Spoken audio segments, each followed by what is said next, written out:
বাংলাদেশে মানুষ নাম রাখে, প্রত্যেকটা মানুষের 3টা করে নাম। আনকমন নাম খুঁজতে খুঁজতে এখন কেউ নাম রাখে, বাচ্চার নাম রাখে খিনজির। খিনজির মানে বুঝেন তো, শুকর। বলে এই নাম কেন রাখছেন? বলে কোরআনে পাইছি সেটা।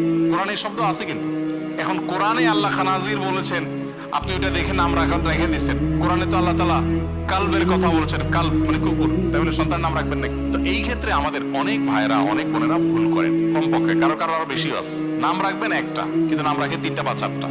যেমন মোহাম্মদ আলী হোসেন, মোহাম্মদ আলী হোসেন, 3 জনের নাম এখানে একজনে দখল করছে। কিভাবে? মোহাম্মদ কার নাম? মোহাম্মদ আসলে কার নাম? আমাদের নবীজির নাম। আলী কার নাম? তার মেয়ের জামাইয়ের নাম। হোসেন কার নাম? নাতির নাম। তাহলে 3 জেনারেশনের নাম একজনে দখল করে বসে আছে না নাই? তো এখানে মূলত সুন্নাহ হলো নাম থাকবে একটা, তার সাথে বাবার নাম যুক্ত হবে বা বংশের নাম যুক্ত হবে। এখন আমাদের একজনেরই 3টা-4টা নাম, কোনটা ধরে নাম? আবার আরেকটা কালচার আছে আমাদের দেশের নামের ক্ষেত্রে, সেটা হলো একটা হলো ডাক নাম, আরেকটা হলো কি জানি বলে আসল নাম। যেটা আসল নাম ওইটা আবার তোলা থাকে, তাই না?